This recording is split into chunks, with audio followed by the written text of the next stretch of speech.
Oke pemirsa Metro TV Lampung, kita akan melanjutkan kembali untuk membahas tajuk Lampung Pos kali ini dan masih bersama dengan Bang Ago. Bang Ago, sebegitu mengerikan ya pemotongan-pemotongan yang dilakukan ketika penyaluran bantuan sosial. Sebenarnya modus apa yang dilakukan oknum-oknum ini, Bang Ago? Iya, sebenarnya modusnya sederhana ya. Karena menurut data tim Cyber Pungli, itu ada sekitar 2.000 kasus merupakan hasil operasi tangkap tangan. Artinya mereka, oknum-oknum yang seharusnya diberikan amanah untuk menyalurkan bantuan sosial ini memotong langsung gitu loh di lapangan ya, sehingga mereka terkena operasi tangkap tangan itu tadi gitu. Walaupun memang ada beberapa modus yang lebih cantik.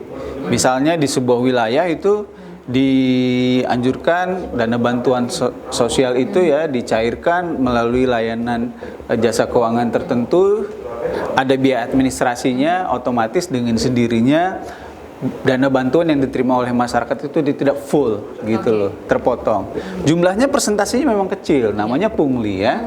Tetapi kalau dikalkulasikan, kalau misalnya ada 3.000 kasus, itu kan jumlahnya jadi luar biasa. Yes, pasti gitu. juga berpengaruh untuk yang mendapatkan bantuan seperti itu kan. Betul. Tapi melihat dari persentase untuk operasi tangkap tangan sendiri itu lumayan besar gitu. Lumayan kan, besar. ya. Sebenarnya apa? Jadi yang sudah dilakukan aparat hukum tuh untuk mereka yang sudah tertangkap nih apa sejauh ini, Bang Ago? Jadi sebenarnya kalau kita lihat pemerintah itu sudah cukup baik lah ya. Aparat penegak hukum itu cukup responsif. Kita mendengar bahwa KPK itu sudah mengultimatum pejabat yang melakukan korupsi dana bantuan sosial itu ancamannya adalah hukuman mati, gitu ya. Dan KPK juga sudah membuat aplikasi, namanya aplikasi Jaga. Ya, itu yang saya katakan tadi, melalui aplikasi Jaga ini di Lampung itu ada sekitar 25 pengaduan. Jadi pemerintah sih sebenarnya sudah cukup responsif ya. Tim Cyber Pungli juga kalau tidak salah juga sudah ada websitenya ya untuk melakukan pelaporan secara daring. Ya. Tetapi memang persoalan bansos ini kan ada di lapangan. Betul. Nah, pertanyaannya adalah apakah pemerintah di daerah juga mempunyai upaya serupa? Faktanya kan belum. Belum. Gitu. Jadi Ya. sejauh ini memang upaya-upaya dari pemerintah daerah itu belum dilakukan. Yang lebih tanggap terhadap bantuan sosial ini, mengawal bantuan sosial ini ya adalah instrumen pusat ya, KPK, Mabes Polri.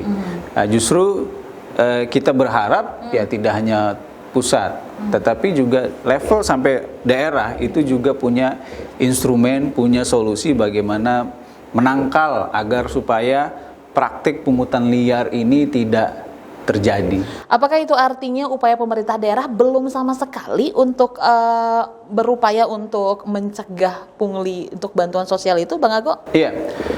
Kalau klaim pemerintah daerah pasti mereka bilang sudah ada. Sudah. Tapi pada nyatanya belum. Pada kenyataannya kita kembali ke data aja deh. Ya, ada sekitar 3.000 loh ya kasus pungutan liar ya terkait bantuan sosial dan itu menyebar di seluruh daerah. Oke.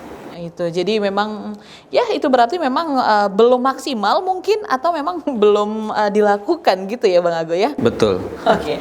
Nah, tapi untuk hal ini apa solusi yang sebenarnya yang ditawarkan seharusnya untuk mengatasi hal ini? Oke.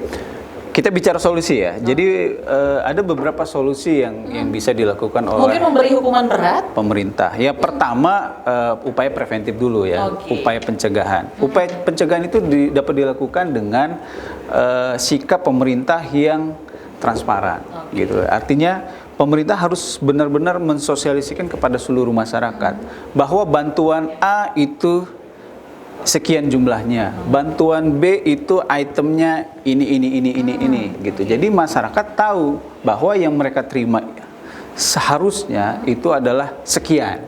Mereka yang seharusnya mereka dapat itu adalah sekian. Jadi pertama itu pemerintah harus transparan. Ya. Kedua pemerintah harus memberikan infrastruktur yang baik untuk proses pemantauan. Ya KPK sudah, Mabes Polri dengan tim Cyber Punglinya sudah. Seharusnya pemerintah daerah juga menyiapkan infrastruktur ya digital misalnya ya supaya masyarakat bisa cepat